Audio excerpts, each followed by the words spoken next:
Hello guys, mga master, mga lodi.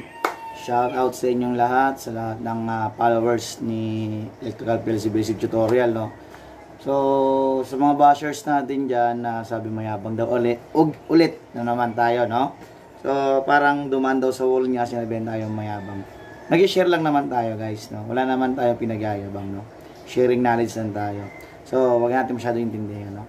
So, ngayon guys, mayroon tayong sa motor control, no. Karamihan kasi sa machine, mga sa factory kasi may mga machine yan na may ginagamit sila na start stop tapos with jog.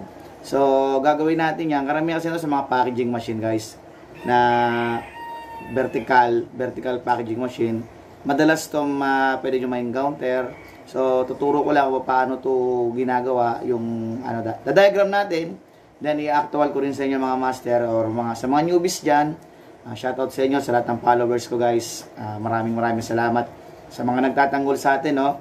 So, umpisa natin. Meron akong dito, whiteboard. So, may whiteboard tayo guys, no. So, umpisa natin yung gawa tayong diagram. Ito ay start with jog or tinatawag lang inching guys, no.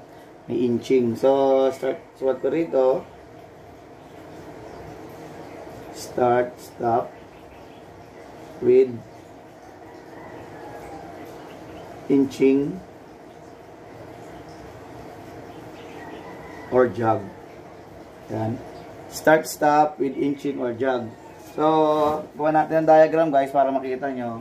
Kasi, yung iba kasi naghahanap na ng diagram, no? So, gagawin ko na ng diagram para makita nyo guys. No? So, start tayo. Line 1. Ito guys, start stop to na walang overload. Pasensya na kayo kasi wala pa akong overload na na available, wala pa nag-donate ng overload. So medyo may kamahalan din ng konti kung kasaluhin ko pa rin. So ito lang muna tayo na walang overload. So dito tayo mag-umpisa guys sa line 1, no. Stop button. Ayan. Para makita nyo, sundan nyo rin guys. Para nakikita nyo, no. So, yung start natin. Ayan, start.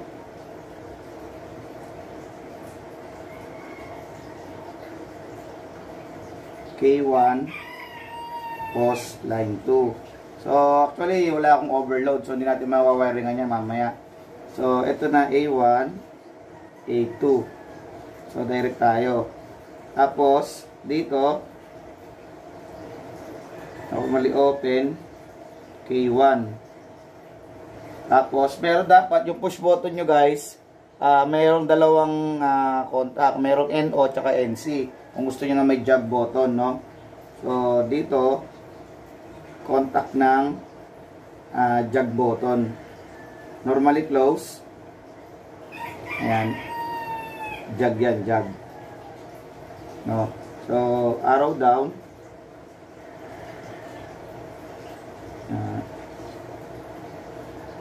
Wait guys, no?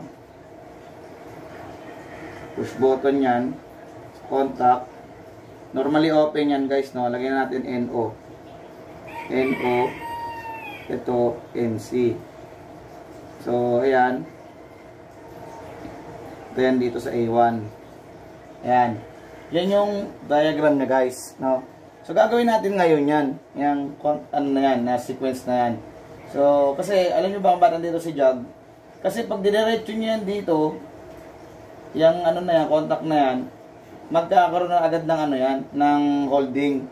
So, bali wala si, si jog nyo, dahil i-hold niya agad.